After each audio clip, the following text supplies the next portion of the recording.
So James, I saw the UK economy is officially in recession. Yeah, but don't panic, Patrick.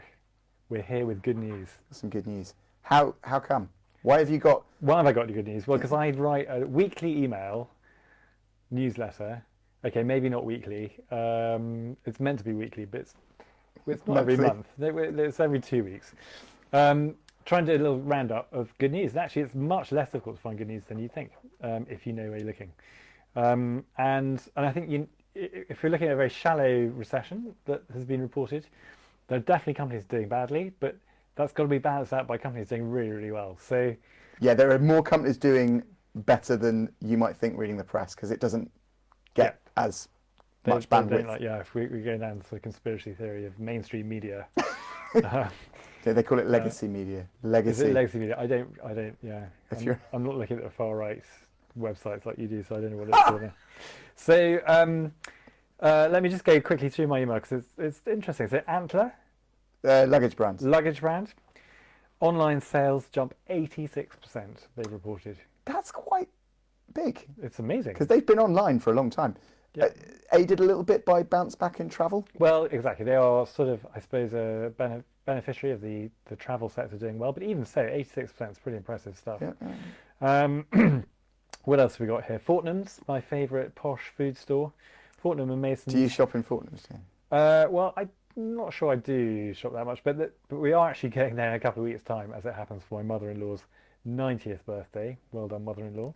I'm reassured. Of all the people I know, you are the one I would associate most with Fortnum's. Thank you. Well, your assessment is totally right. So 36% growth with online ahead of 2019 levels. Now, I think this is really interesting from a couple of points of view.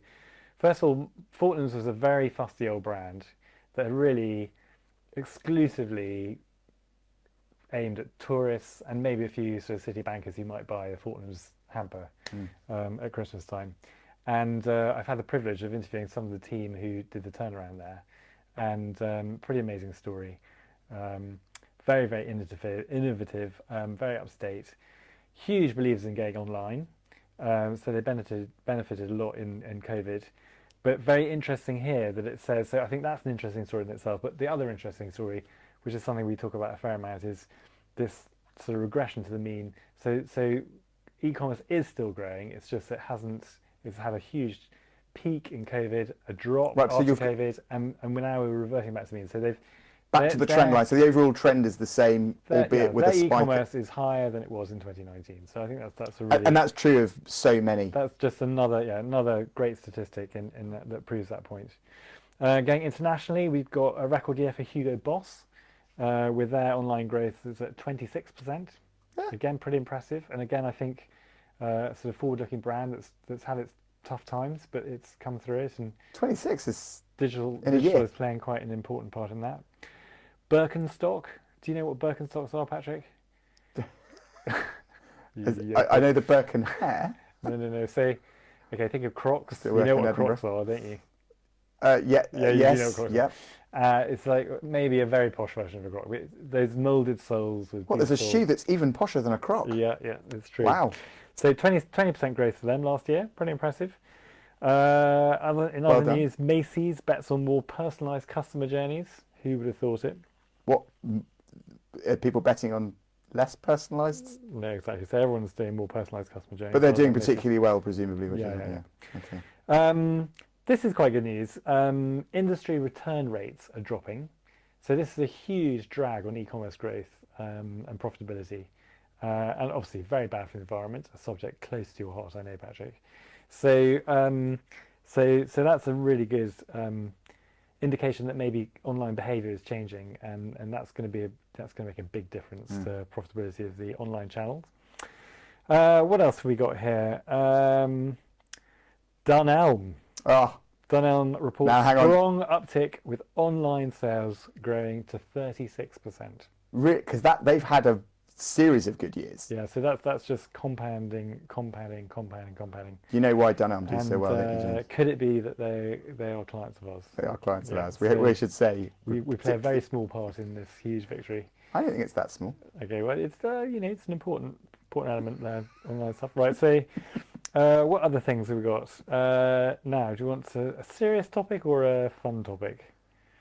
Ooh, Fun. fun. Okay, so if I say to you, the rabbit, the future of human-machine interface, what comes to mind? You giggle, you see? Not So sure. you giggle straight away. Say that again. The rabbit, Well, we know what that is. the future of human-machine interface. Yeah, I'm not sure So it's the this is- future. I think it's been around for a while. That Okay, so particular this, I human don't know machine. what's going on with the branding for this because that's what we all think. But actually, this is about basically a handheld or Yeah, pocketable device I'm with you. that connects you straight. It's an interface with AI, basically. So it's a rabbit Yeah. that is powered by So AI. this is from the the Consumer Electronics Show, which is a big show in Vegas every year, which comes up with the latest gadgets. It's got nothing to do with what you're thinking about. It's all about AI. So it's So not it's a. sexy, but not in the way you're thinking about. So what is this, like an app or a? Yeah, it's like a smartphone that is just plugged into AI. Oh, so like an Alexa or a Siri in your Exactly. pocket, but It's that like a works, very, very focus efficient version of that. and it Yeah. doesn't vibrate. It probably does vibrate, but not on several different modes until you've reached your peak pleasure. Anyway, so that's a little summing up of what's going on there.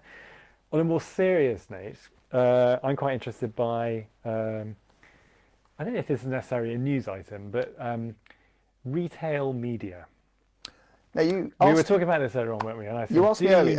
know what retail media is?" And you said, no, no. what's retail media? And then But I actually, realised, you totally did know what it was. It's just that it's maybe a new term, something that you didn't. well, it's yeah. It's pretty obvious what it is in some So ways. Amazon, you can pay Amazon AMS to promote your product within the Amazon platform. That's Yep. retail media. Yeah. But you were telling me that it's Well, this is then being developed. So Tesco's.com, you can now advertise on Tesco's.com, and so that's obvious. If you're Walker's Crisps, you might want to put an advert up there to help you, just nudge you into the idea of buying some Walker's Crisps when you're doing your weekly shop. yeah. But it's also a sort of online version of something that's been going on for ever since retail started, where you might have product placement in the store. You want to be at the right eye level on the shelf, Or an end of aisle. You pay. end of aisle. So there are elements of that. You might be selling something that's actually got nothing to do with Well, Tesco's. this is what I found really interesting. You're saying it's not just for promoting like someone's in the snack category. So let's promote snacks. You're saying that you could actually be promoting. You could be promoting life insurance or So if someone's having tires or an unhealthy basket, and it's full of crisps, maybe you need some life insurance to go with the crisps. or maybe if you're buying lots of fruit, then that's a more profitable client to be selling life insurance too. So it's Good point, yeah.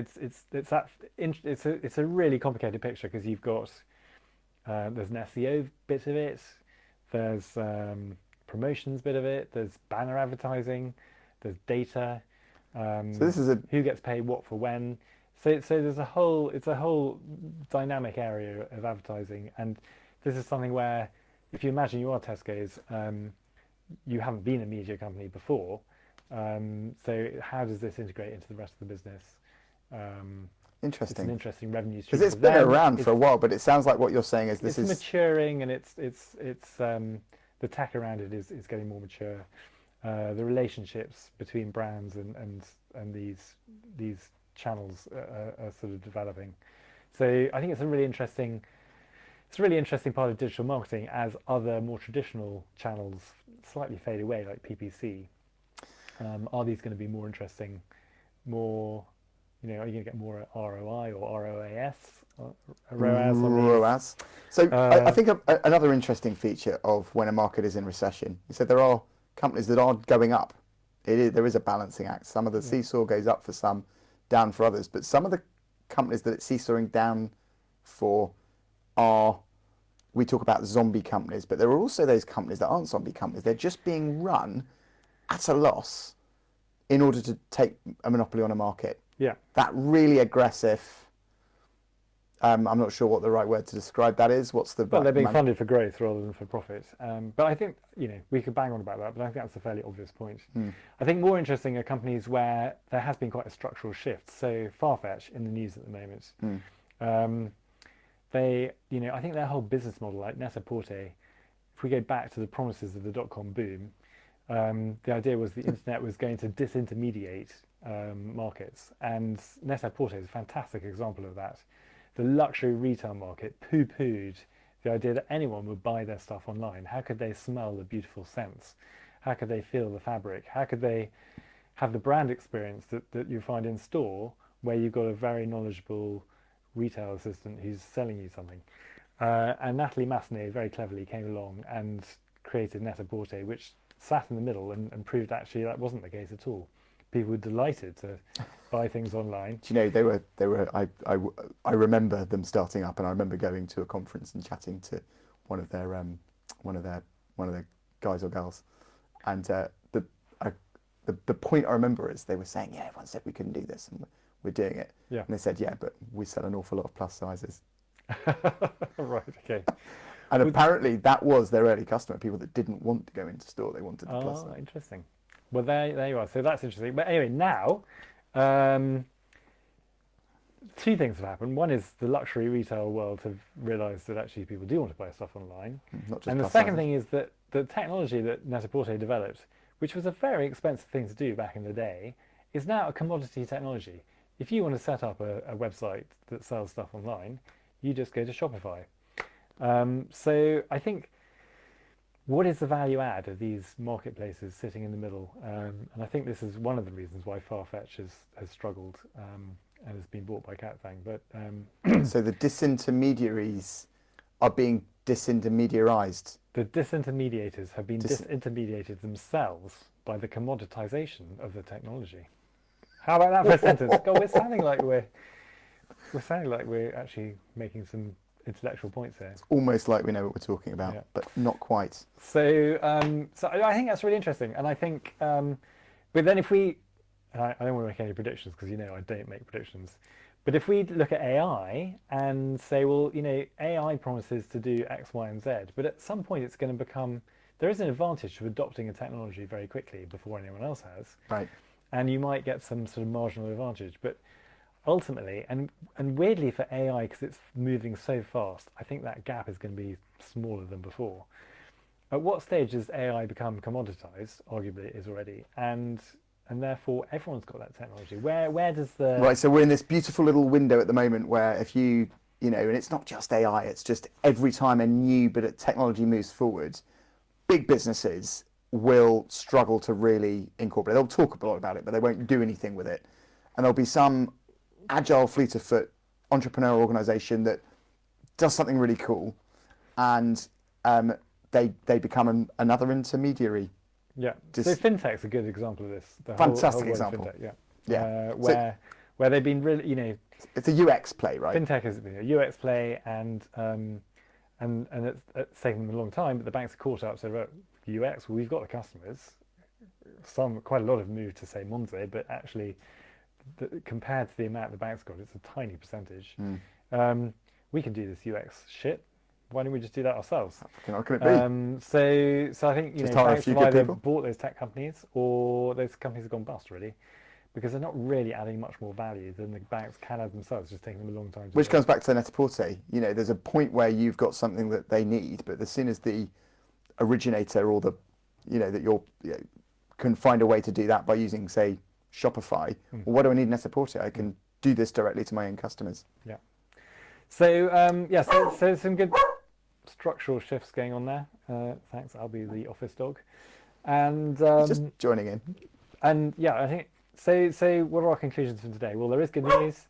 There is. I think there's some structural changes going on as always, and I think this idea that technology ultimately gets commoditized is an interesting one to follow. Yeah, and where is the next breakout using current technology? The new intermediary. The rabbit. The new on that bombshell. The human-computer interface. Yeah, exactly. Right. Thanks, Patrick.